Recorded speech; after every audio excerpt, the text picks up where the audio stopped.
할렐루야. 9월 9일 수요일 새벽 기도회를 시작하도록 하겠습니다. 사도신경으로 우리의 신앙을 고백하시겠습니다. 나는 전능하신 아버지 하나님 천지의 창조주를 믿습니다. 나는 그의 유일하신 아들 우리 주 예수 그리스도를 믿습니다. 그는 성령으로 잉태되어 동정녀 마리아에게서 나시고 본디오 빌라도에게 고난을 받아 십자가에 못 박혀 죽으시고 장사된 지 사흘 만에 죽은 자 가운데에서 다시 살아나셨으며 하늘에 오르시어 전능하신 아버지 하나님 우편에 앉아 계시다가 거기로부터 살아있는 자와 죽은 자를 심판하러 오십니다. 나는 성령을 믿으며 거룩한 공교회와 성도의 교제와 죄를 용서받는 것과 몸의 부활과 영생을 믿습니다. 아멘. 찬송가 538장 찬양하시겠습니다. 찬송가 538장입니다.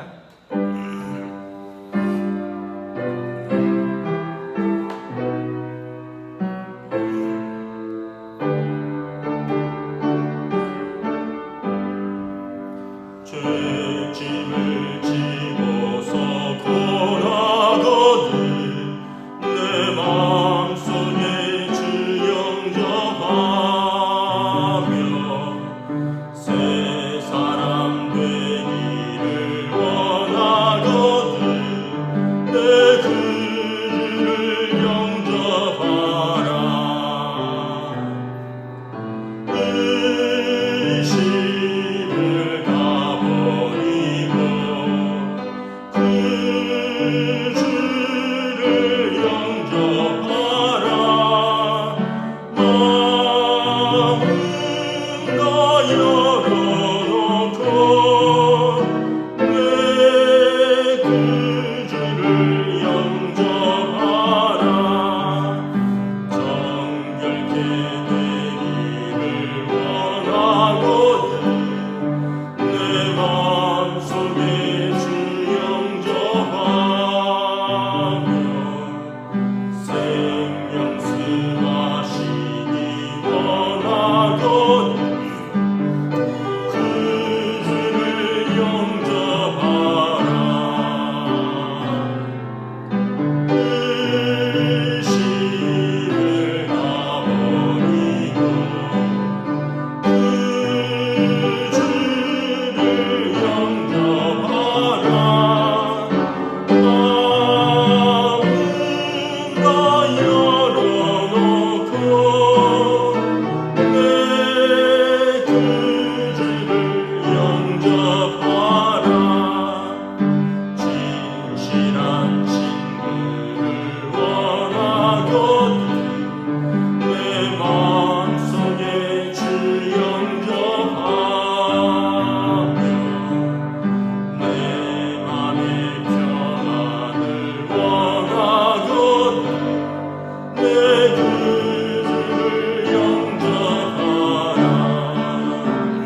주신 하나님 말씀은 구약성경 예레미야서 30장 1절부터 11절까지 말씀입니다. 구약성경 예레미야서 30장 1절부터 11절까지 말씀입니다. 다 찾으신 줄 알고 저와 여러분들이 한 절씩 교도하도록 하겠습니다. 예레미야서 30장 1절부터 11절입니다. 여호와께로부터 말씀이 예레미야에게 임하여 이르시니라. 이스라엘의 하나님 여호와께서 이와 같이 말씀하여 이르시기를 내가 네게 일러준 모든 말을 책에 기록하라. 여호와의 말씀이니라. 보라, 내가 내 백성 이스라엘과 유다의 포로를 돌아가게 할 날이 오리니 내가 그들을 그 조상들에게 준 땅으로 돌아가게 할 것이니 그들이 그 땅을 차지하리라. 여호와께서 말씀하시니라. 여호와께서 이스라엘과 유다에 대하여 하신 말씀이 이러하니라. 여호와께서 이와 같이 말씀하시되 우리가 무서워 떠는 자의 소리를 들으니 두려움이여 평안함이 아니로다. 너희는 자식을 해산하는 남자가 있는가 물어보라. 어찌하여 모든 남자가 해산하는 여자같이 손을 자기 허리에 대고 모든 얼굴이 겁에 질려 새파래졌는가? 슬프다 그날이여 그와 같이 엄청난 날이 없으리라. 그날은 야곱의 환난의 때가 됨이로다. 그러나 그가 환난에서 구하여 냄을 얻으리로다. 만군의 여호와의 말씀이라. 그날에 내가 내 목에서 그 멍에를 꺾어버리며 그 포박을 끊으리니 다시는 이방인을 섬기지 않으리라. 그들은 그들의 하나님 여호와를 섬기며 내가 그들을 위하여 세울 그들의 왕 다윗을 섬기리라. 여호와의 말씀이니라. 그러므로 나의 종 야곱아 너는 두려워하지 말라. 이스라엘아 놀라지 말라. 내가 너를 먼 곳으로부터 구원하고 내 자손을 잡혀가 있는 땅에서 구원하리니 야곱이 돌아와서 태평과 안락을 누릴 것이며 두렵게 할 자가 없으리라. 이는 여호와의 말씀이라. 내가 너와 함께 있어 너를 구원할 것이라. 너를 흩었던 그 모든 이방을 내가 멸망시키리라. 그럴지라도 너만은 멸망시키지 아니하리라. 그러나 내가 법에 따라 너를 징계할 것이요 결코 무죄한 자로만 여기지는 아니하리라. 아멘. 할렐루야. 오늘도 새 날이 시작되었습니다. 하나님께서 오늘도 우리에게 새로운 은혜와 복으로 함께하여 주실 줄을 믿습니다. 오늘 예레미야서의 말씀에 보면 두 가지 때에 대해서 말씀을 하고 있습니다. 첫 번째 때는 이제 시간이죠. 파멸의 때입니다. 하나님께서 이스라엘을 그들의 죄로 말미암아 심판하실 때입니다. 이것이 첫 번째 때입니다. 예레미야가 또 다른 때, 또 다른 날을 선포합니다. 그때는 그날은 징계가 끝나고 그 백성을 회복시킬 그날입니다. 비록 70년이라는 정해진 때가 있으나 그 긴 세월 같으나 고난이 정해진 만큼만 있으니 다시 소망이 있는 것입니다. 그러므로 그들이 그 정해진 징계의 기간 동안 그들이 정결해진다면 하나님께서 그 회복의 때에 그들은 새로운 또 기쁨과 은혜를 누릴 것입니다. 예레미야는 두 가지 때에 대해서 계속해서 선포를 합니다.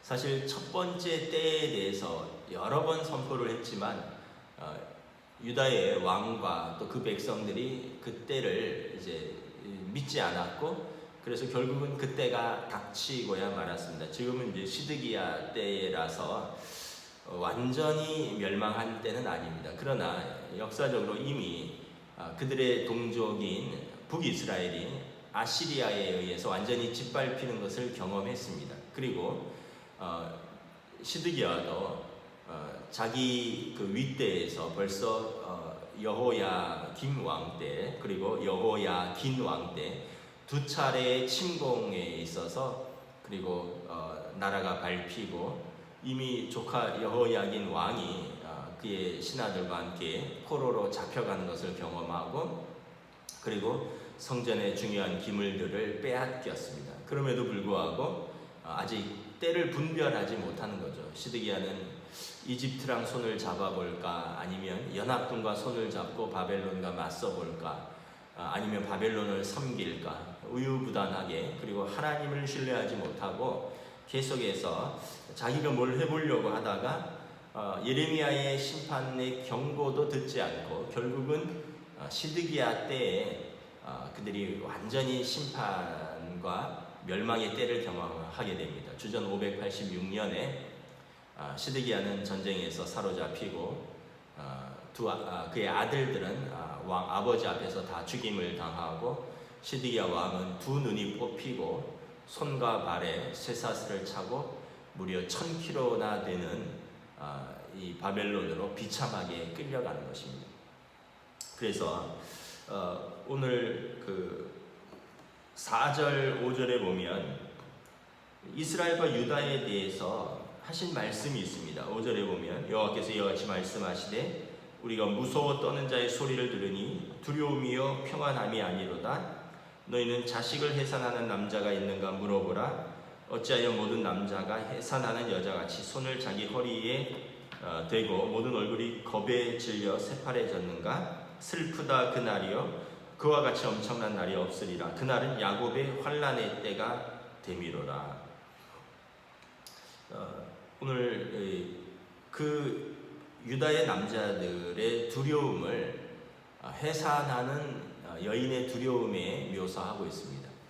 사실 남자들은 그 해산의 그 고통과 그 해산하기 직전의 두려움을 잘 모르죠. 그냥 아내들한테 아이 잘 낳고 와 하고 격려하고 뭐 그 정도인데, 근데 사실은 아마 해산을 해본 분들은, 이제 처음 해보는 분들은 잘 모르겠지만 이미 한번 경험을 해본 분들은 해산의 때가 있으면 아이를 얻을 것에 대한 기쁨과 기대도 있지만 그 두려움과 또는 그 때의 그 고통을 생각하면 몹시 이것은 어려운 시기일 것입니다. 5절에 보면 그 이스라엘의 남자들이, 유다의 남자들이 해산하는 여인처럼 그냥 얼굴이 겁에 질려서 새파라졌다는 거죠. 남자들이 해산한 적이 있느냐? 그런데 이스라엘의 남자들이, 유다의 남자들이 지금 그러한 형국이라는 것입니다. 왜냐하면 7절에 슬프다 그날이여 그와 같이 엄청난 날이 없으리라. 야곱의 환난의 때가 됩니다 라는 것입니다. 여러분 생각해 보십시오. 유다의 마지막 왕은 두 눈이 뽑혔습니다. 그의 아들 왕자들은 아버지 앞에서 다 죽임을 당했습니다. 그렇다면 여러분 일반 서민들은 어떻겠습니까? 일반 서민들은 아무런 목숨을 살려줄 이유도 없고요. 그냥 전쟁에서 무차별적으로 살해당하고 또 도망치고 가족을 잃고 집은 불에 타고, 여러분 지금 전쟁보다 어떻게 보면 옛날 전쟁이 더 참혹할 수도 있겠습니다. 지금 전쟁은 번쩍 쾅 하고 이러면서 뭐 폭탄이 떨어지고 또는 뭐 영화 같은 데 보면 그냥 한순간에 이제 미사일이 떨어지고 아수라장이 되는데, 사실 그때는 직접 얼굴을 맞대고 칼로 베고 팔이 잘려나가고 창으로 찌르고 이 어떻게 보면은 더 참혹한 거죠. 눈앞에서 동료가 죽고 가족이 죽고, 물론 지금 전쟁도 참혹하기는 마찬가지지만 여러분 눈앞에서 칼로 창으로 어떤 망치로 도륙당하는 그런 것을 보는 것입니다. 포로들은 여러분 귀를 이제 포로들의 그 무덤 같은데 보면 귀가 잘려 있습니다. 코가 잘려 있습니다. 자기들의 전쟁을 승리를 기념하기 위해서 귀를 자르고 또 코를 베는 것입니다. 그리고 그 여인들은 능욕을 당하고 잡혀가고 어린아이들은 잡혀가서 이제 그 노예가 되는 거죠. 그래서 전쟁에서 보면 우리가 잘 아는 이제 백제의 그 계백 장군이라든가 황산벌 전투라든가 또는 이스라엘에도 무깃도 전투 같은 마지막 전투에서 보면 남자들이 아내들을 이렇게 죽입니다. 가족들을 죽입니다. 왜냐하면 이 전쟁에서 지면 가족들이 적들에게 능욕당하고 적들의 손에 죽으니까 이 무기또 전투 같은 데서 보면 이스라엘들이 모든 남자들이 자기 가족들을 먼저 죽입니다. 왜냐하면 그만큼 전쟁 이후에 패배했을 이후에 고통스러운 것들을 보느니 그냥 가족들이 가장의 손에 한 칼에 죽는 것이 더 낫다라는 것입니다. 그만큼 여러분 이 전쟁은 참혹한 것이고 전쟁에서의 패배는 더 참혹한 것입니다. 그러므로 바벨론이 엄청난 군대로 유다를 짓밟으러 올 때 그날은 남자들의 해산하는 여인이 손을 허리에 올리고 겁에 질려 새파래진 것처럼 그날은 두려움과 공포의 날이 될 것이다. 슬픔의 날이 될 것이다. 야곱의 환난의 때가 될 것이다 라는 것입니다. 그러나 이것은 이미 예레미야가 여러 번, 예레미야뿐만 아니라 선지자가 여러 번 파멸의 때에 대해서 이야기를 한 것입니다. 그리고 하나님께서 그의 백성을 죄로 말미암아 심판하는 것입니다. 그러나 그 날로만 그친다면 소망이 없는 거죠. 포로로 잡혀간 사람들이 무슨 소망이 있겠습니까? 그런데 오늘 2절, 3절에 보면 예레미야에게 다른 때를 말씀하십니다. 이스라엘의 하나님 여호와께서 이와 같이 말씀하여 이르시기를 내가 내게 일려준 모든 말을 책에 기록하라. 여호와의 말씀이니라. 보라, 내가 내 백성 이스라엘과 유다의 포로를 돌아가게 할 날이 오리라. 회복의 날이 온다는 것입니다. 포로에서 고향으로 돌아가는 날이 올 것입니다. 내가 그들을 그 조상들에게 준 땅으로 돌아오게 할 것이니 다시 그들이 그 땅을 차지하게 될 그날이 올 것이다 라는 것입니다. 7절 하반절에 보면 그 환난에서 구하여 냄을 얻는 때가 온다는 것입니다. 8절에 보면 만군의 여호와의 말씀이라. 그날에 내가 내 목에서 그 멍에를 꺾어버리며 그 포박을 끊으리라. 남의 나라에서 여러분 그 종으로 있으면서 또는 포로로 있으면서 멍에를 쥐고 포박을 가지고 살았는데 그 멍에를 꺾어버리고 포박을 끊고 이제 더 이상 이방인을 섬기지 아니하고 너희는 하나님의 백성이니 9절에 하나님을 섬기리라. 그들이 그 땅으로 돌아가서 하나님께서 다윗의 후손에서 다시 왕을 세울 것이고 그들은 그들의 왕 다윗을 섬기리라. 그러므로 10절에 여호와의 말씀이니라. 나의 종 야곱아 두려워하지 말고 이스라엘아 놀라지 말라. 내가 너를 먼 곳으로부터 구원하고 내 자손을 잡혀가 있는 땅에서 구원하리니 야곱이 돌아와서 태평과 안락을 누릴 것이며 두렵게 할 자가 없으리라. 11절 이는 여호와의 말씀이라. 내가 너와 함께해서 너를 구원할 것이라. 너를 흩었던 그 모든 이방을 내가 멸망시키리라. 그럴지라도 너만은 멸망시키지 아니하리라. 우리가 이걸 보면서 만약에 어떻게 이렇게 생각할 수도 있을 것입니다. 아니 하나님께서 약 올리시나 이렇게 참혹하게 징계하시고 심판한 다음에 아니 그리고 나서 두려워하지 말고 놀라지 말라고 다시 회복시키시겠다고 무려 70년을 그렇게 고통 속에 지내게 하고는 그것도 하나님이 안 하게 할 수도 있는데 하나님이 징계하셔서 그렇게 고통을 주시고는 그리고는 70년 후에 회복시킨다고 두려워하지 말고 놀라지 말라니. 그런데 11절 하반절에 보면 하나님께서 그들을 구원하시는데 그러나 내가 법에 따라 너를 징계할 것이요 결코 무죄한 자로만 여기지는 아니하리라. 너희가 무죄하지 않다는 것입니다. 하나님의 공의의 법에 따라 너희가 징계를 당할 것이다. 사랑하는 자에게 징계가 있다라는 것입니다. 이스라엘이 죄가 없다면 왜 징계를 받겠습니까? 네, 그러나 그들의 죄가 크기에 그들이 하나님의 공의의 법에 따라 징계를 받을 것이나 하나님이 아브라함과 이삭과 야곱과 다윗에게 했던 언약을 따라서 그들이 그 징계로부터 회복되고 구원을 얻을 것이다. 그러니까 징계와 구원이 동시에 있는 것입니다. 징계만 있고 구원이 없는 것이 아니라 또 하나님의 약속만 있고 징계가 없는 것이 아니라 공의와 사랑이 같이 가는 것입니다.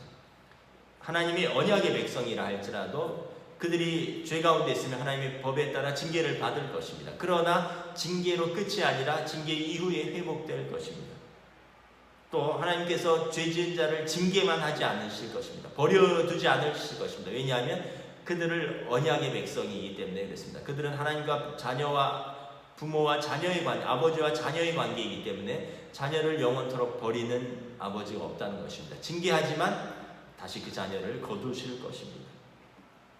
징계를 통해서 즉 정결하게 하신 후에 기쁨으로 회복시킬 것입니다. 그러므로 고난 가운데 있지만 낙심하지 말고 하나님을 소망하라라는 것입니다. 제가 미국에 있을 때 그런 기사를 보았습니다. 어머니가 이제 남편 없이 아들 하나를 키우고 있는데 이 아들이 이제 마약을 하는 거예요. 처음에는 뭐 가벼운 대마초부터 시작을 해서 또 나중에는 이제 점점 심한 마약으로 옮겨가는 거죠. 엄마는 미국에 이민 와서 남편 없이 혼자 살면서 그 하나밖에 없는 자녀를 이민 여인들이 할 수 있는 게 뭐가 있겠습니까? 식당에서 서빙을 하거나 청소하는 것입니다. 그러면서 최저임금 받아서 아들 학비 대고 생활하는데 어느 날 보니까 아들이 학교를 안 가는 거예요. 보니까 눈이 풀려 있어요.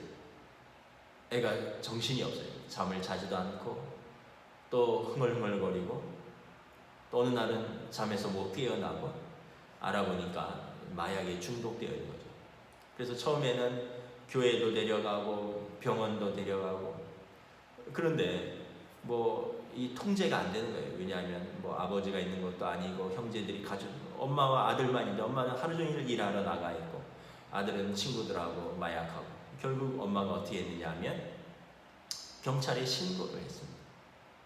신고를 해서 결국은 이제 감옥에 가게 되고 우리가 생각할 때는 아니 어떻게 하나밖에 없는 아들을 엄마가 신고를 할 수 있느냐. 여러분 감옥 가면 얼마나 고생이 심하겠습니까? 여름에는 덥고요, 겨울에는 춥고요. 거기에 또 온갖 어떻게 보면은 또 더 흉악한 범죄를 저지른 사람들이 있어서 어린 아들이 그곳에서 위협을 당할 수도 있고 무엇보다 여러분 부모가 자녀가 감옥 가 있는 죄수가 되는 것만큼 마음이 어려운 것이 어디 있겠습니까? 경찰서에 수갑을 차고 끌려가고 죄인 취급받고 감옥에 넣어 들어가고 제대로 먹지도 못하고 그러나 이것은 최후의 수단이라는 것이죠. 마약 때문에 정상적인 생활이 안 되는 거예요. 학교를 안 가는 거죠. 마약을 사려고 처음에는 도둑질을 합니다. 나중에는 마약을 사려고 강도짓을 합니다. 환각 상태에서 자해를 하고 결국은 자기 몸을 망가뜨리고 이웃을 해할 수 있기 때문에 엄마의 최후의 수단은 경찰에 신고하는 것입니다. 그래서 일정 기간 동안 강제로 격리되어 있으면서 어떻게 보면 몸에서 그 약성분이 다 빠져나갈 때까지 1년이면 1년, 2년이면 2년 동안 어떻게 보면 고난의 세월을 보내지만 사실은 그것이 그 아이를 위해서는 회복의 길이고 치료의 길인 것입니다. 결국은 엄마가 혼자 살 수 없으니까 아이를 신고할 수밖에 없었던 것입니다. 그런 기사를 읽은 적이 있습니다.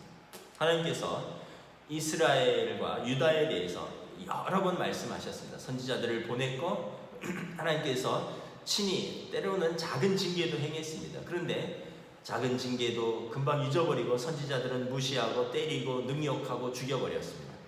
결국 하나님께서 하나님의 백성이 완전히 망가지느니 하나님께서 몽둥이를 들어야겠다라고 생각을 하신 것입니다. 그 몽둥이는 바벨론이라는 강한 몽둥이였습니다. 그러나 하나님의 약속은 뭐냐면 바벨론을 사랑하는 게 아니라는 거죠. 몽둥이를 사랑하는 것이 아니라는 것입니다. 아들을 사랑한다는 것입니다. 딸을 사랑한다는 것입니다. 자식을 사랑한다는 것입니다. 몽둥이를 쓰지만 몽둥이는 쓰고 나면 꺾어버리겠다는 거죠. 바벨론은 70년 동안 이스라엘의 몽둥이 역할을 할 것입니다. 그러나 몽둥이 역할이 끝나면 이제 바사에 의해서 바벨론은 또 꺾일 것입니다. 이방 나라들은 이스라엘을 향하는 사람 채찍과 인생 막대기에 불과한 것입니다. 하나님의 관심은 당신의 자녀에게 있는 것입니다. 그들이 징계를 받고 그래서 징계 가운데 정결하게 한 후에 기쁨으로 회복되는 것, 그것이 하나님의 뜻이기 때문에 하나님께서 눈물을 머금고 징계하시는 것입니다. 제가 어제 저희 둘째를 학교를 데려다 주는데 아이가 이제 저랑 이제 새벽기도 영상을 학교 가는 한 15분 20분 동안 새벽기도 영상을 들으면서 갑니다. 근데 이제 우리 둘째가 저한테 그런 걸 묻더라고요. 아빠, 왜 하나님이 이스라엘을 징계하느냐? 그래서 보다 나은 내일을 위해서 오늘 징계하는 거다. 그랬더니 아이가, 아니 그러면 오늘이 중요한 거예요? 내일이 중요한 거예요? 그래서 제가 오늘도 중요하고 내일도 중요하다. 내일이 없다면 오늘 마음대로 살 것 아니냐. 근데 그랬더니 이 녀석이, 그러면 내일을 기다리느라고 오늘을 고통당하는 것, 오늘을 아무것도 안 하는 것, 오늘을 행복하게 못 사는 것, 그것도 웃기지 않아요? 그래서 제가 그 말도 맞다. 내일을 위해서 오늘의 행복을 미루는 것도 어리석은 짓인데, 근데 오늘을 즐겁게 살려고 내일이 없다 생각하고 오늘을 마음대로 사는 것은 그것도 어리석은 것이다. 우리 그리스도인들은 하나님 나라라는 내일, 다가올 날들, 내세라 그러죠. 그날을 생각하면서 오늘을 하나님 앞에서 사는데, 대신에 그렇다고 뭐 무조건 고난으로 살라는 거냐, 너무 밥을 먹지 말라는 거냐, 학교를 가지 말라는 거냐. 그러나 하나님 앞에서 행복을 누리면서 오늘을 충실하게 살고, 그리고 내일은 하나님의 약속의 날을 맞이하는 것이다. 근데 오늘을 하나님 없이 내 하고 싶은 대로, 내 마음대로, 내 쾌락대로, 내 육신의 정욕대로 살다가는 내일이 없어지는 거다. 그래서 오늘도 소중하고, 그러나 내일을 잊어버리면 안 되고, 또 내일 때문에 오늘 뭐 금식하고 오늘 뭐 굶고 이럴 필요는 없다. 제가 그런 이야기를 했습니다. 여러분, 우리의 오늘 하루를 잘 사는 것이, 현재를 잘 사는 것이 우리 미래를 결정하는 것입니다. 하나님 나라, 다가올 하나님 나라에 우리가 기쁨과 은혜를 누리려면 오늘을 하나님 앞에서 잘 살아야 되는 것입니다. 그렇다고 여러분 뭐 교회도 가지 말고, 학교도 가지 말고, 일도 하지 말고, 기도원에 들어가서 뭐 금식하면서 그렇게 살라는 게 아니에요. 하나님은 가정을 돌보고 일도 하고, 그리고 뭐 먹을 것도 먹고, 또 뭐 가고 싶은 것도 가고, 가족과 즐거움을 누리되 하나님 앞에서 살라는 것입니다. 하나님 없이 살지 말라는 것입니다. 그리고 마지막 때에, 내일에 하나님 나라에 들어갈 때 우리의 오늘 살았던 그 결과를 가지고 하나님께서 평가하실 것입니다. 오늘 이스라엘에게 이것을 말씀하시는 것입니다.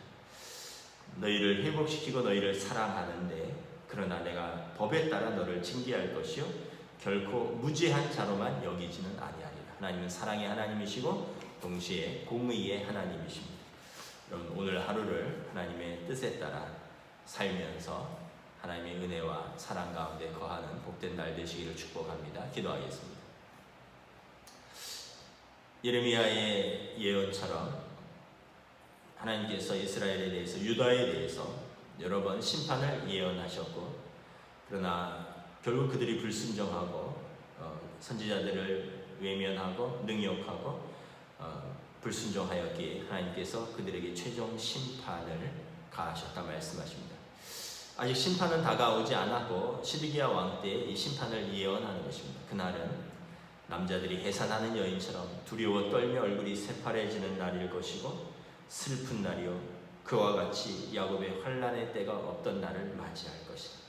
그러나 그날이 끝이 아니라 회복의 날이 있을 것이고, 하나님의 징계의 날이 끝나면 그들은 정결케 되고 다시 회복할 것이니, 그날을 기다리며 그들에게 인내와 또 소망을 가지고 하나님 앞에서 살라라고 말씀합니다. 이미 징계는 주어질 것이니 징계를 인내하고 견디면서 소망 가운데 거룩하게 살라. 하나님은 사랑의 하나님이시지만 동시에 공의의 하나님이시고, 동시에 공의의 하나님이시지만 또한 자기 백성을 포기하지 않는 사랑의 하나님이시라 말씀하고 있습니다. 오늘 우리의 삶 속에서도 이 말씀을 우리가 붙들고 우리의 잘못을 예수 그리스도로 말미암아 용서하시되, 그러나 우리가 그렇기 때문에 마음대로 살 것이 아니라 그 은혜에 더욱 감사하여 오늘을 더욱더 거룩하게 정결하게 사는, 하나님의 은혜로 사는 날들로 인도하여 주시옵소서. 감사를 드리오며 우리 주 예수 그리스도 이름으로 기도드리옵나이다. 아멘. 하늘에 계신 우리 아버지, 아버지의 이름을 거룩하게 하시며 아버지의 나라가 오게 하시며 아버지의 뜻이 하늘에서와 같이 땅에서도 이루어지게 하소서. 오늘 우리에게 일용할 양식을 주시고 우리가 우리에게 잘못한 사람을 용서하여 준 것 같이 우리 죄를 용서하여 주시고 우리를 시험에 빠지지 않게 하시고 악에서 구하소서. 나라와 권능과 영광이 영원히 아버지의 것입니다. 아멘.